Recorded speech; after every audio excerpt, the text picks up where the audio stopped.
嗨，大家好。今天趁着天气凉爽啊，我们开车出来兜兜风。现在呢，我们从祈福新村进入到祈福隧道里面。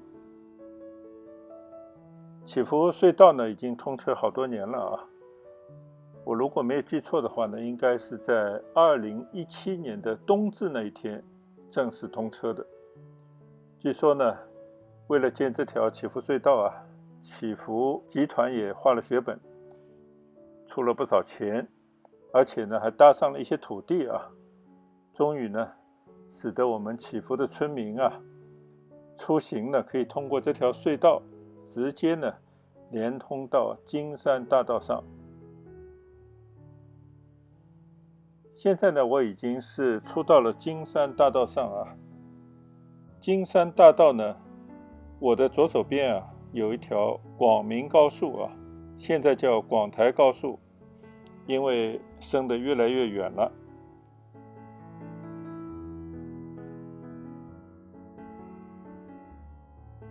这条金山大道呢，基本上是我们祈福的村民啊，如果要去市区，大概是必经之道。今天呢，天气看来不错啊。昨天晚上呢，下了一个晚上的雨，其实今天早上也是一直在下雨啊，也刚停了没多久。但是现在的天看起来还是蓝天白云啊，感觉还是不错。只是呢，在金山大道上啊，没走几步路啊，就发现前面好像有了一些拥堵啊，不知道前面是不是出了什么状况啊。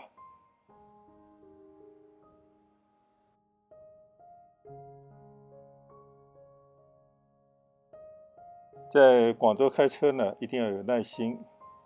路上出现状况的天数啊，10之8九，完全畅通无阻的时候呢，并不多见啊。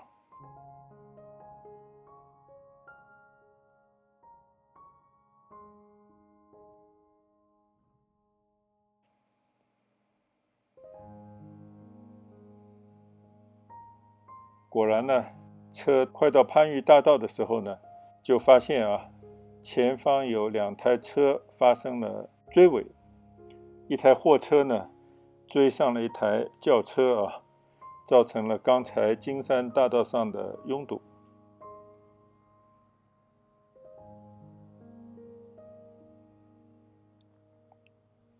在广州开车啊，见到交通事故司空见惯啊。这有时候如果说畅通无阻呢，还真是觉得运气不错啊，所以呢也就见怪不怪了。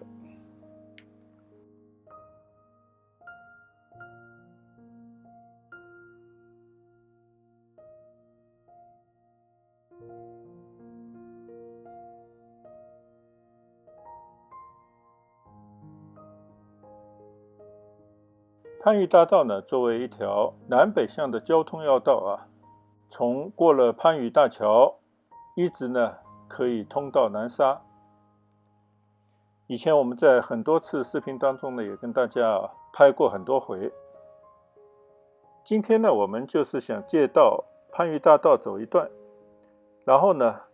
去到我们番禺最南面的一个石楼镇，在珠江的河道里面啊，有一个小岛叫关龙岛。我们呢就想到这个岛上啊去兜兜风。之前呢也有去过啊，如果关注我视频的人呢，应该知道我以前有一回啊，也是自己开着车去到了那个关龙岛上，好像是一个台风季节啊。那次去被淋了一场大雨，最后呢不得不中途就收兵，早早呢就回家了，所以没有实现啊到这个岛上去环岛骑行的这么一个目标。所以呢，今天趁着天气还比较凉爽，雨后天晴，正好呢可以出去走一走。但是今天的天气预报呢是报告有雨啊，时不时会有阵雨，所以我们呢就开车出行，两手准备啊。如果下雨的话呢，我们就开车兜一兜；如果到了岛上啊，不下雨，那我就打算呢骑一段路，看看能不能实现环岛骑行的这么一个目标啊。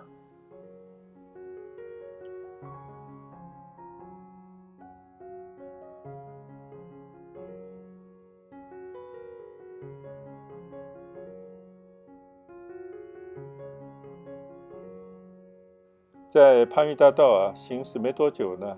好像又发生了拥堵的状况，所以呢，我们也就慢慢的跟着前面的车呢缓慢而行。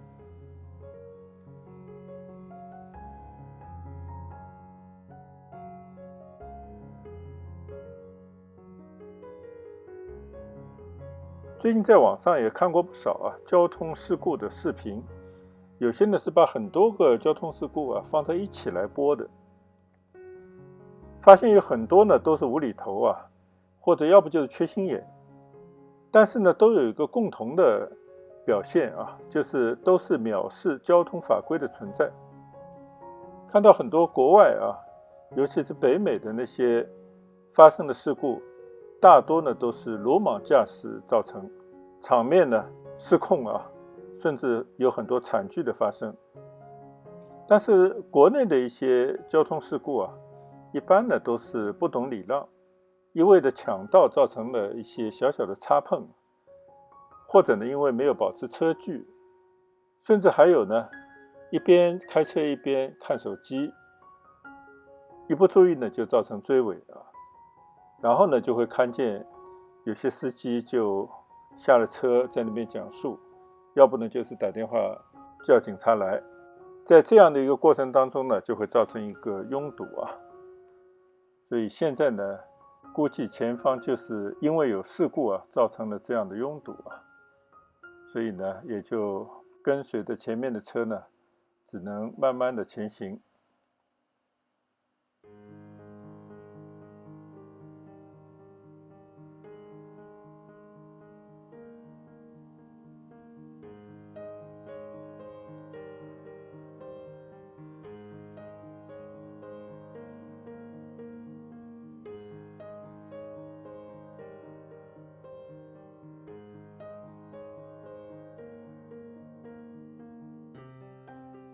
果然啊，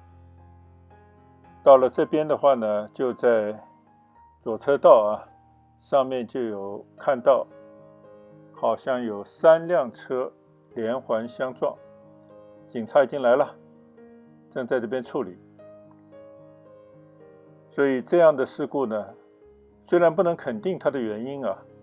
但是基本上来讲，应该就是因为没有保持好车距，后面的人呢不知道什么原因走神了，就撞了上去。在后面那个车呢，也是同样的道理啊，就发生了这样的追尾。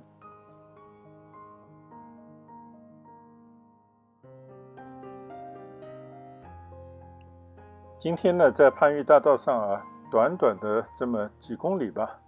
路段上呢就看到了2起撞车事故啊，使得呢行车缓慢。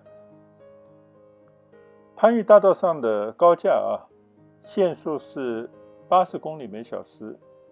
其实并没有像那种高速公路上面120公里限速开得那么快啊，所以呢，相信还是没有保持好车距造成的。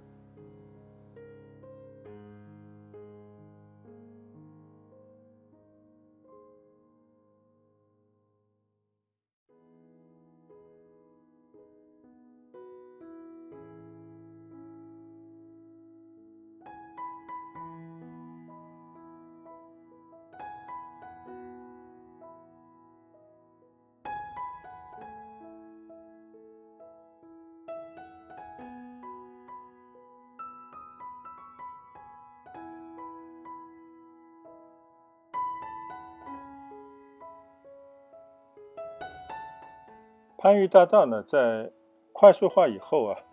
基本上都建成了高架。现在呢，我们就行驶在高架的番禺大道之上。如果没有交通事故呢，限速80公里每小时的这样的车流啊，还是很快的。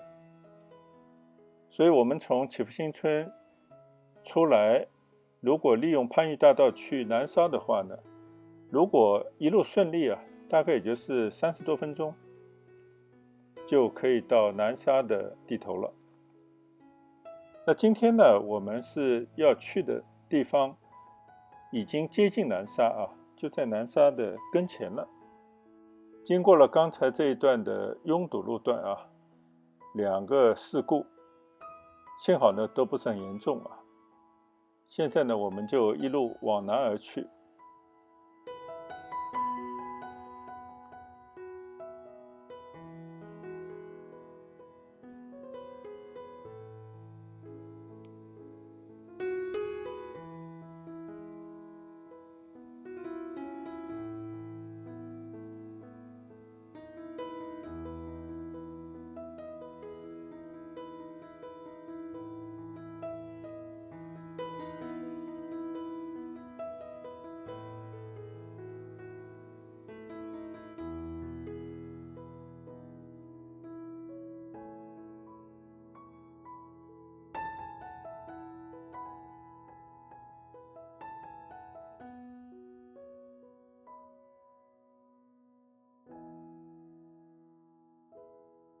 一转眼呢，我们现在应该已经是驶上了4桥2桥的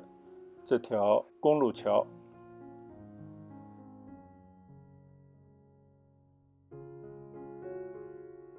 以前呢，有好几回啊，骑行呢都在它的桥下通过。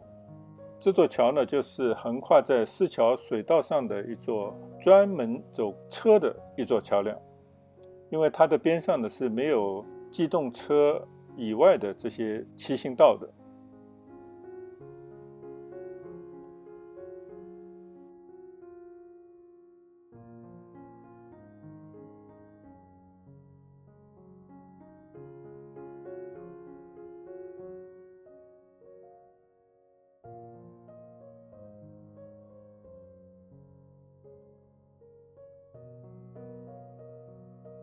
现在呢，我们已经通过了4桥的2桥，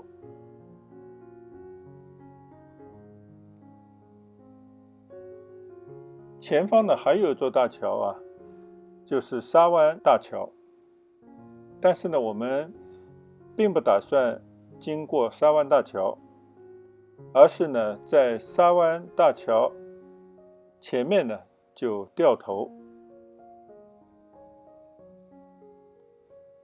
现在我们已经进入了掉头的车道。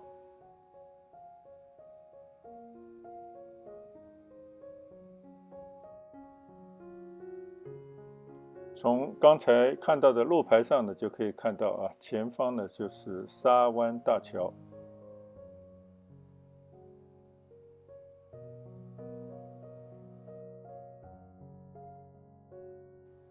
过了沙湾大桥呢，其实就到了南沙的地界了啊。沙湾大桥呢，就是横跨在沙湾水道上的一座大桥。现在呢，我们已经从一条掉头路啊掉头回来，很快呢，我们就进到了一个叫草河的一个牌坊里面啊。这边呢，其实都是一些城乡结合部的地方。我也打算啊，这段没什么看头的路上呢，就让它用快进的方式呢，使得我们尽快的通过。广州呢，以前就是一座老城，并且呢，在改革开放之前呢，方圆也就是那么几十公里啊。但是现在呢，已经成了一线的城市，所以在很多地方呢，还是遗留了很多城乡的一些风貌，或者说呢，一些城乡结合部啊。即便是在城市中间呢，也有很多城中村。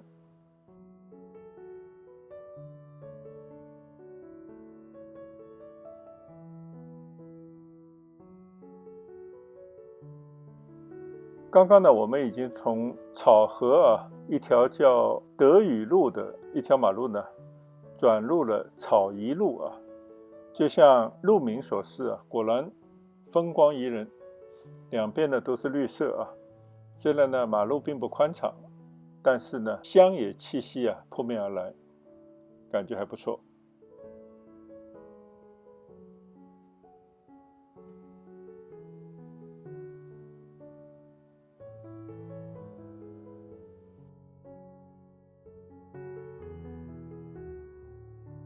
没走多远呢，我们又上了一座大桥。这条大桥呢，同样是横跨在沙湾水道上的一座大桥，叫大九绿大桥啊，所以名字有些拗口，也不知道是什么出处啊。这座大桥呢，看来还挺长。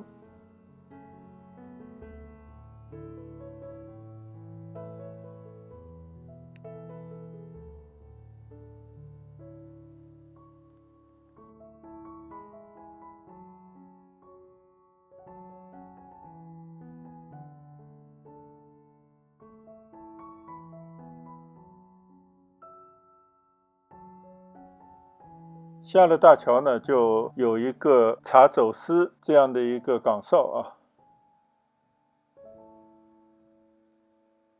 珠江出海口啊，有很多的小岛，恐怕呢一直都是走私客啊出没的地方，所以我们每到这样的小岛啊进进出出的时候呢，都会有很多这样的检查站。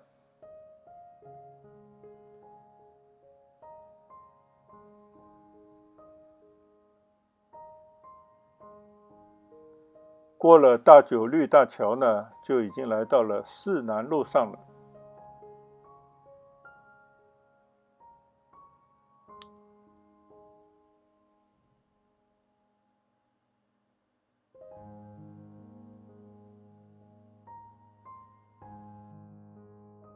穿过高速公路，这边呢就进入到另外一个村庄，叫大刀沙村。看来这边呢正在大力发展农业观光的产业啊，所以这边呢就完全是一个新农村这么一个风貌。路边呢有很多富有特色的农庄，还看到有不少的采摘园啊，孩子们来到这边呢一定会喜欢。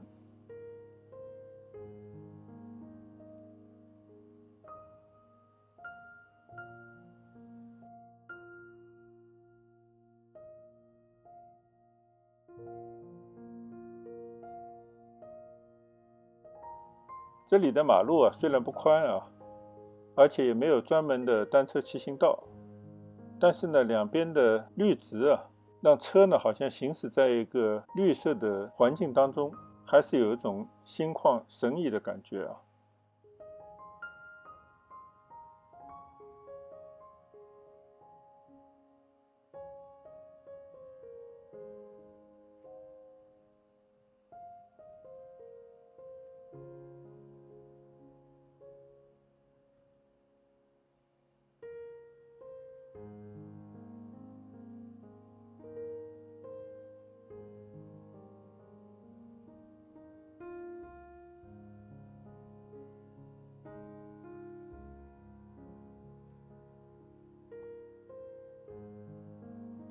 行驶在这样农村的马路上，有一种非常休闲的感觉。如果家里有孩子的家庭啊，到了休息的时候，或者趁着现在的暑假啊，尤其是像今天天气相对比较凉爽的时候呢，到这种乡村来走一走，让孩子呢认识更多的农作物啊，说不定还有很多有趣的发现。其实呢，应该是一个非常不错的体验啊。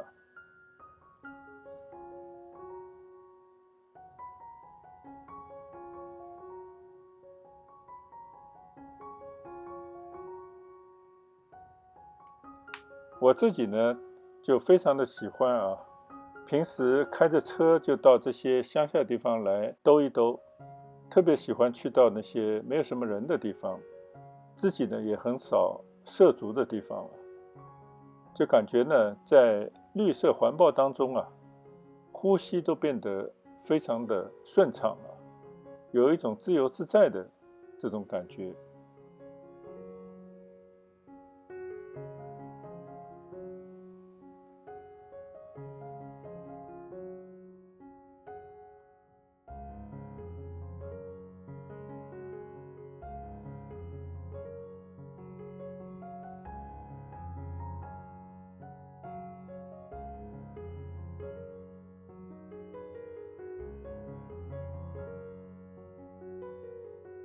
我相信前面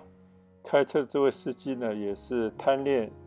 两边的景色故意放慢了车速来观赏打量周围的环境，但是他开的也实在太慢了所以呢，我还不得不在这样的一个虚线的路段呢超车，继续向关龙岛行驶。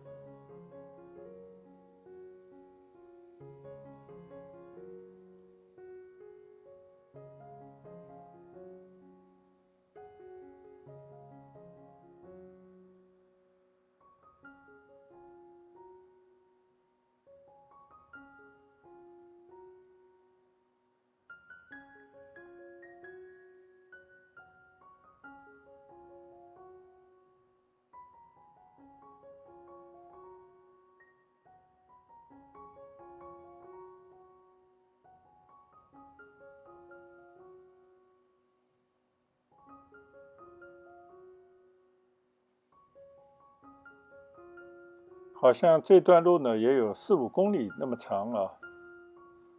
而且边上也有不少的桩点。看来呢，当地政府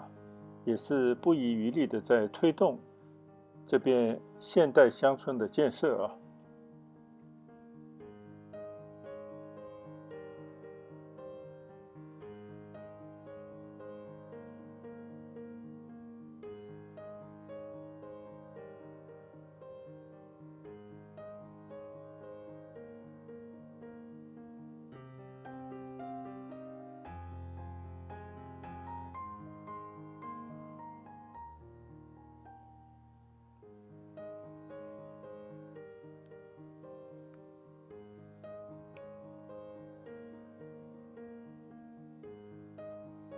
我自己呢是非常希望在城市的周围呢就保留这样的原生态但同时呢也希望这边的农民呢通过他们自己的一些经济作物种植和养殖能够呢改善他们的生活，同时呢能够做一些让城里人能够去休闲的农庄。这样的话呢，说不定也会增加他们的收入，改善他们的生活的品质让城里人呢也有更多的去处，可以在周末去休闲一下。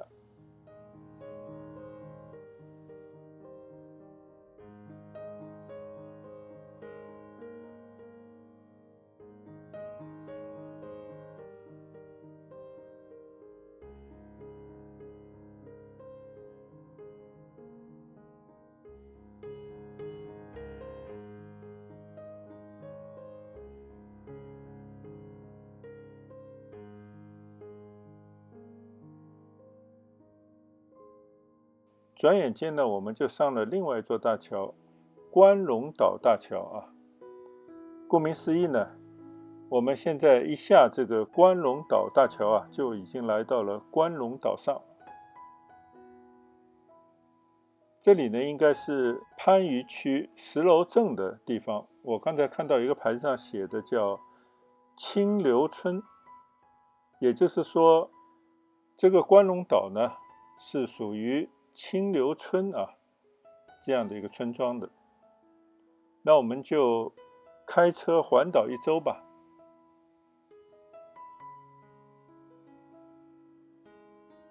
我来以前呢，就在网上也稍微查了一下关龙岛的一个介绍，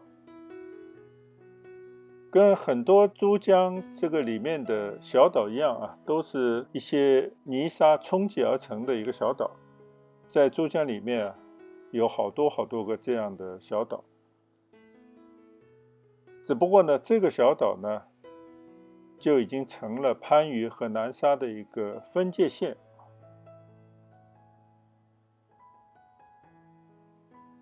由于是冲击而成的小岛所以它的地势呢非常的平坦。这边可能也是离珠江口比较近所以呢下雨的天数也比较多，水量呢比较充沛。最重要的呢就是岛上居民不多，所以看不见几个人。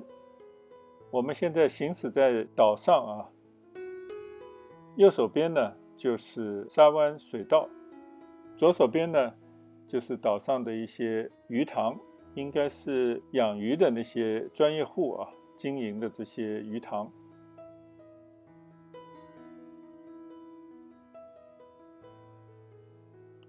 行驶在这样的一个小岛上啊，无拘无束，自由自在啊。只是呢，我们可以看到啊，这个天气啊，好像跟我们早上出来看到的蓝天白云呢，又有很大不同啊。完全是一种乌云密布，等一会儿说不定啊就会下起雨来。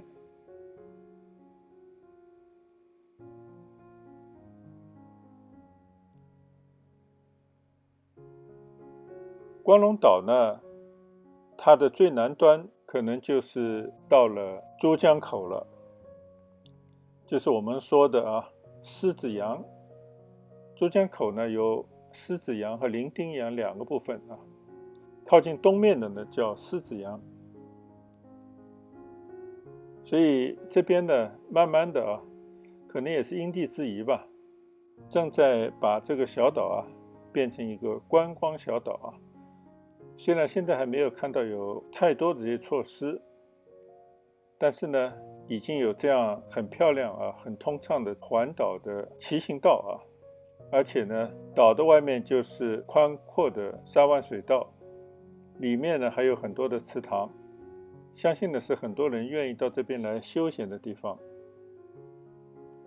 以前好像也是在网上看到过啊，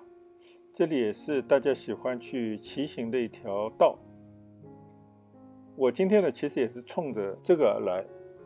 但是在骑行之前呢，先开着车环岛啊，游一下车河。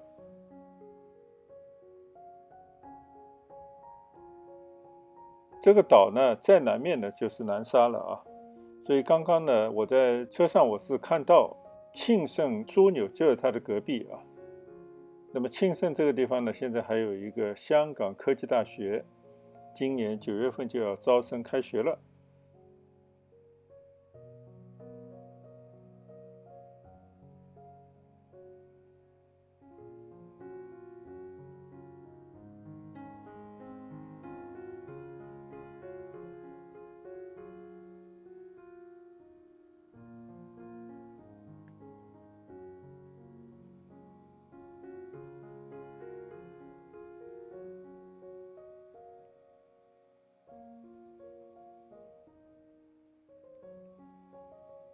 我没记住啊，这座小岛啊，它的环岛一周大概有多长的距离啊？我大概估计一下啊，应该会有10来公里这么一个长度啊，算是一个比较小的小岛啊。上次我们去过的海鸥岛啊，就是它的附近，但是呢，海鸥岛要比它大得多啊。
刚刚呢，我们行驶在关龙岛的南侧啊，现在呢就应该转到了它的北侧。它不管是南侧还是北侧，环着这个岛的河流呢，都是沙湾水道啊。就是说，这个小岛把沙湾水道呢分成了两边，这边呢就明显的感觉啊，都是一些岛上的居民沿河而居的一些住宅，出门就对着宽阔的河流啊，而且这个河里面看到应该还是非常的干净啊，水质不错，所以生活在河边的这些居民啊，也算是有福气啊，尽可以呢打鱼，做一些养殖啊。同时呢，我看见这个屋后啊，还有很开阔的田野，也可以种一些农作物啊。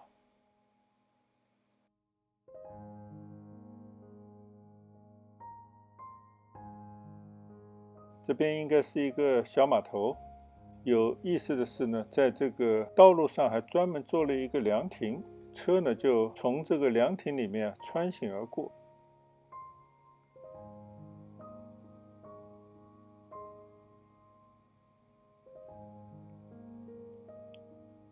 好在这条路上啊，车很少，否则的话呢，要会车啊，就有些麻烦啊。有些路段呢，我看啊，只够一辆车通行。看到这些古老的民居啊，应该还保留着几十年甚至更长时间以前的那种面貌，但是也有很多翻新的农民的建筑啊，3、4层楼，可以一览江景啊，看来条件也不错。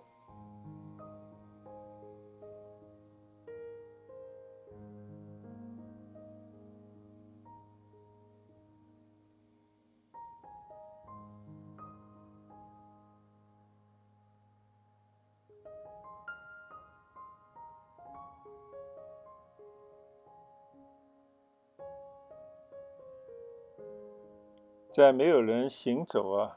跟没有车行驶的沙湾水道旁的一条堤岸路上啊，开车漫游，就感觉还是非常的舒适啊。这样的体验呢，也非常的独特。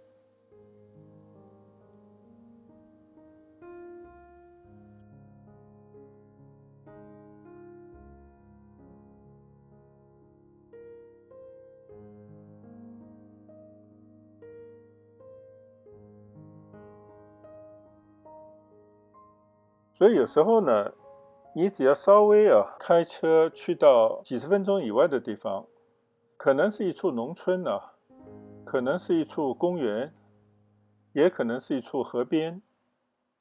都没有像城里啊那么嘈杂，人呢比较少。如果你有机会停下来跟周围的老百姓啊聊个天，到那些老百姓住的村庄里面去转悠一下啊，或者呢在他们那些相对比较简陋的自产自销的那些小店里面去买一些他们的农作物或者是简单的加工品啊，就可以趁这个机会呢去了解一下他们的生活，跟他们呢去聊聊天，你就会发现呢，这些村民都非常的友善。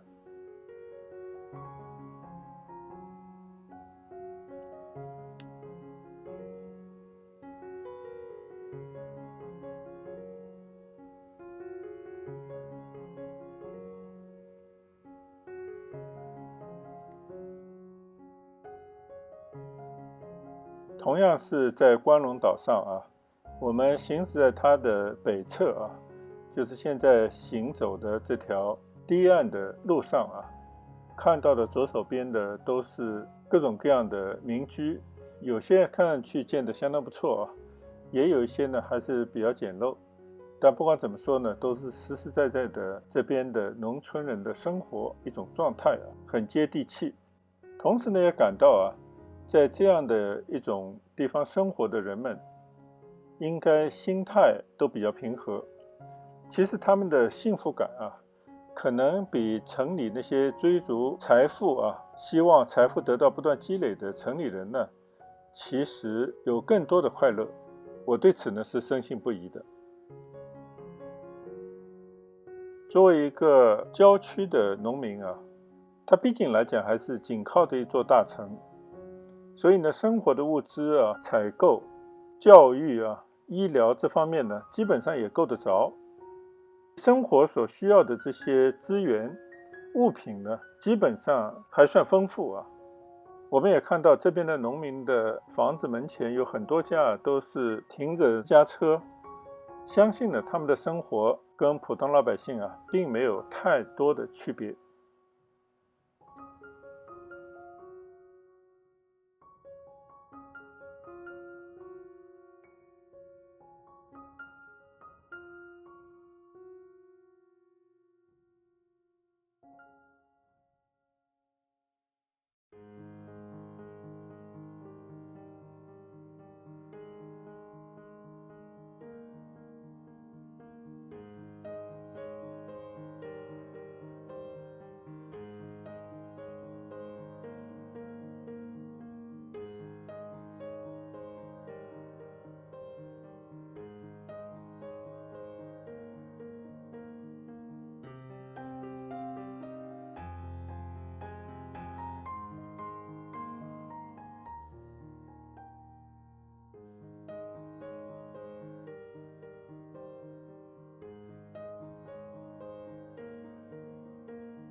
到了这边呢，就已经是回到了关龙桥的起点了。这也就结束我们从祈福新村到关龙岛公路自驾旅程。我们就期待下一期再见，谢谢大家的观赏，拜拜。